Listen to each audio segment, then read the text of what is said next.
and welcome back to Best in the Biz, the pod talking business with College of the North Atlantic's student and alumni entrepreneurs. I'm your host, Ian MacDonald, and today we're talking with Sarah Crowe, owner and operator of Sarah Crowe Designs.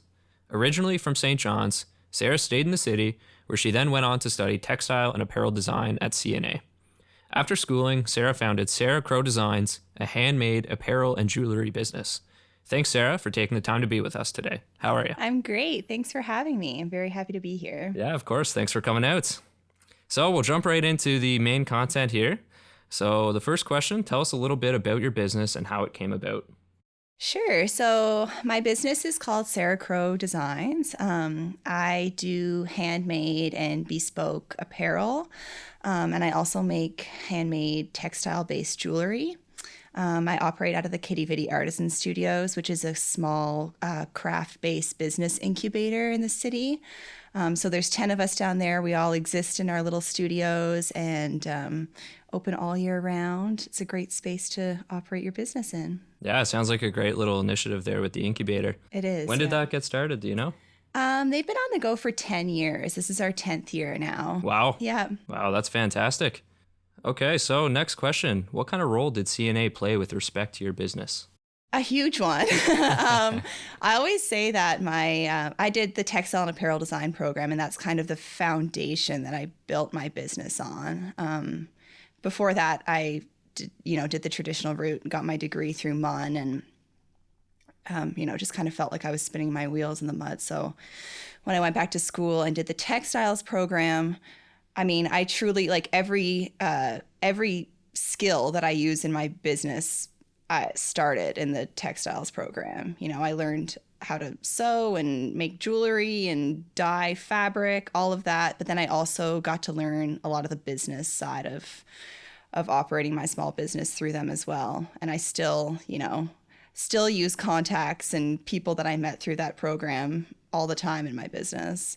That's great. It's really nice to hear about like the networking that happens within classes and stuff. And I think that's something across the board in post-secondaries as well. For sure. It's so important to surround yourself with those kinds of people and not to lose touch with them after you graduate. Exactly. And rolling it back to the Quidi Vidi place, that's a great spot to network. It seems like there's a little community down there, so it seems like a great spot to be operating a business.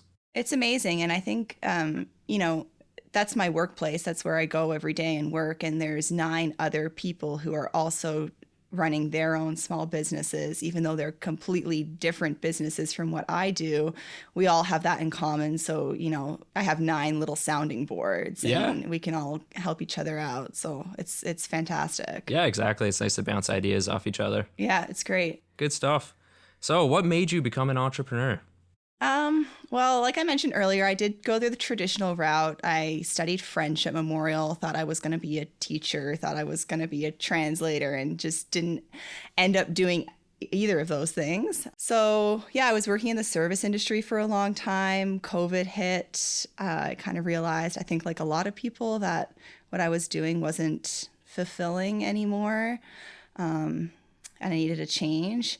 And I've always been a super creative person. I've always kind of marched to the beat of my own drum. So I kind of always had it in the back of my mind that one day I'd have my own business. And I've always worked for small businesses. So I had that experience of, I kind of knew how they operated. So it was a pretty natural next step for me. Natural, but a little scary. Yeah, fair enough. Yeah. It's definitely a big undertaking to start and operate a small business.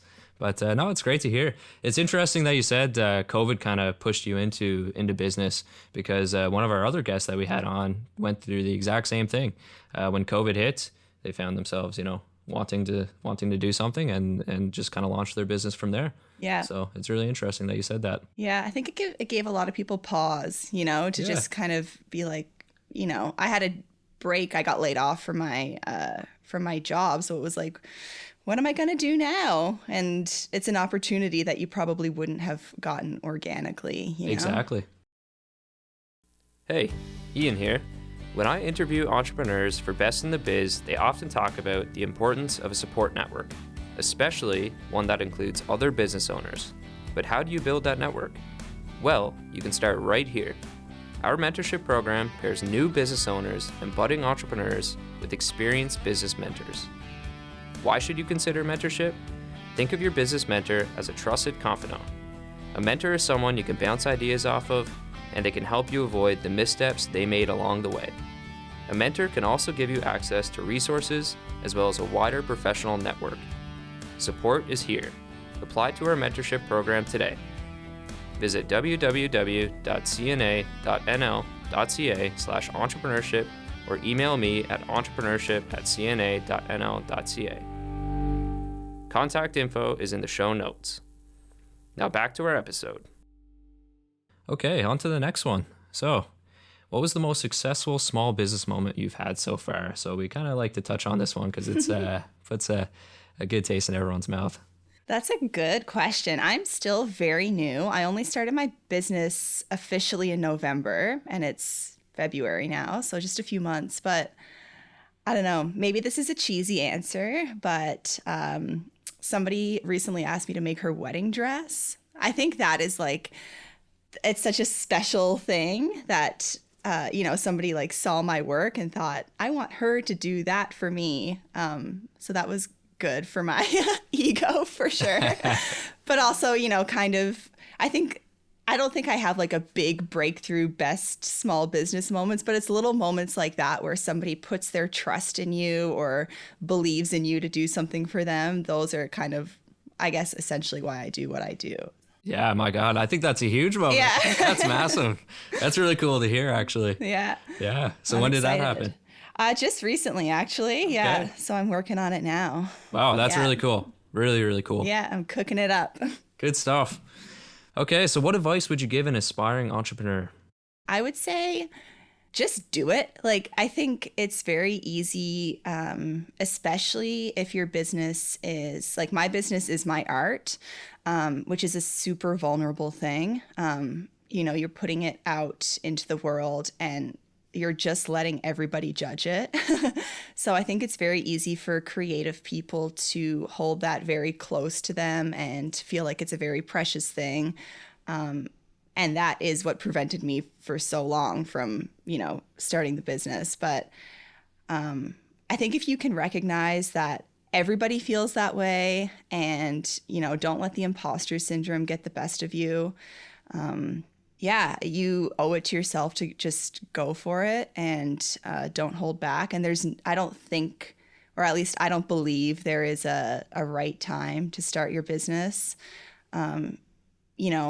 When I was starting out, I was like, I don't have a website. I don't have a ton of funding. Like, I always thought I'd have all this money saved up and, it didn't work out that way. And it was fine, So I think if you can kind of surround yourself with people who also get it, reach out to people who have done it before you. My experience was that everybody wanted to help me, which was amazing. Like, I think I kind of expected people to gatekeep, their secrets and how they got into their business. But people were so open and helpful and people want to see you succeed. So yeah, go for it and don't wait around because if you have energy for it now, then now is the time. There you go. Wow, that's a really good answer.